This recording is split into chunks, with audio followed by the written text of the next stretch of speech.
कान में काफ़ी ज़्यादा शिद्दत वाला दर्द पाया जा रहा हो या कान के पर्दों के अंदर काफ़ी ज़्यादा सोजिशी अलामात पाई जा रही हों,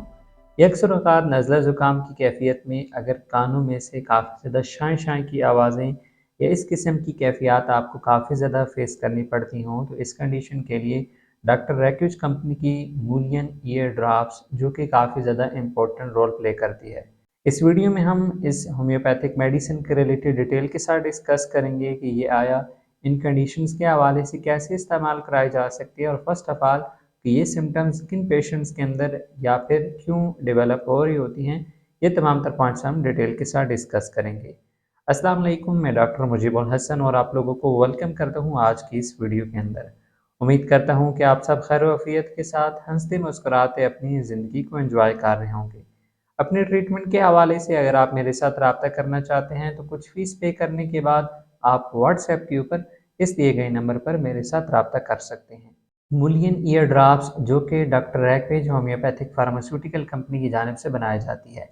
ये ड्रॉप्स कान के अंदर जब सोजिशी कैफियत काफ़ी ज़्यादा पाई जा रही होती हैं या जिन अफराद के कानों में हल्का हल्का दर्द रहता हो या फिर कान के पर्दे के अंदर काफ़ी ज़्यादा सोजिश की वजह से हल्की हल्की सीटियों की कैफियत पेशेंट को फ़ील होती हों। कुछ अफराद ये भी बताते हैं कि जब वो रात के टाइम लेटते हैं तो उन्हें अपने कानों में हल्की हल्की भिन भिन की आवाज़ फ़ील होती है। अब ये कैफियत किसी भी कान के हिस्से में पाई जा सकती हैं, जैसे कि कुछ अफराद के राइट साइड के ईयर के अंदर ये सिम्टम्स पाई जा रही होती हैं। इसी तरह से कुछ पेशेंट्स के लेफ़्ट ईयर के अंदर ये कैफियत पाई जा रही होती हैं। अब इस तरह की जो कैफियत पाई जा रही होती हैं उसकी मोस्टली रीज़न ये देखने मिलती है कि जो अफराद कान साफ़ करते हैं और वो कुछ इस तरह के स्वैब या इस तरह की स्टिक वगैरह यूज़ करें जिससे उनके कान में हल्का सा ज़ख़म बांध जाए और वही ज़ख़म जब काफ़ी ज़्यादा दिनों तक रहे और वहाँ पे हल्की-हल्की इन्फेक्शन बनने लग पड़े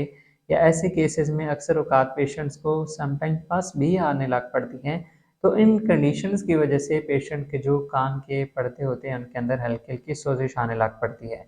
कुछ अफराद में ये भी देखने मिला है कि वो जब कान को साफ़ करते हैं तो वो बजाय जो स्पेशल स्टिक या स्वैब आती हैं उनके बजाय जो नॉर्मल कीज़ वगैरह होती हैं, चाबी वगैरह होती हैं या फिर कागज़ वगैरह को फ़ोल्ड करके इन चीज़ों से कानों को साफ़ करते हैं। अब होता ये है कि इनसे जब वो कान साफ़ करते हैं तो ऐसे में कान के अंदर बैक्टीरियाज़ वगैरह या फिर जर्म्स वगैरह जाते हैं और वो फिर हल्के-हल्के इन्फेक्शन का काज़ बनने लग पड़ते हैं। जब ये चीज़ बार-बार रिपीट होती है तो ऐसे में फिर पेशेंट्स के जो कान के पहला पर्दा होता है वो काफ़ी ज़्यादा डिस्टर्ब हो जाता है या समटाइम जब वो कान साफ़ कर रहे होते हैं तो वो स्टिक का इस्तेमाल इतना ज़्यादा सख्त करते हैं कि उनके जो कान का पहला पर्दे का हिस्सा पाया जा रहा होता है वहाँ पे ज़ख़म बन जाता है या आस-पास के टिश्यूज़ काफ़ी ज़्यादा डैमेज हो जाते हैं।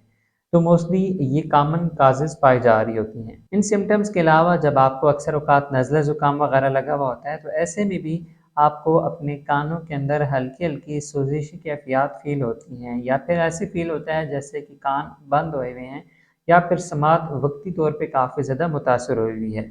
ऐसी कैफियत के लिए आप इस होम्योपैथिक मेडिसिन को इस्तेमाल कर सकते हैं। अब कैंट के जो मूलियन ईयर ड्रॉप्स हैं ये वर्वेस्का मदर टिंचर के बेस पे ही तैयार की जाती हैं। इसको इस्तेमाल करने का तरीक़ाकार ये होता है कि आपने डेली इसके 2 से 3 कतरे दोनों कानों में या फिर जो मुतासिर कान होते हैं उसमें डालने होते हैं दिन में 3 से 4 मरतबा।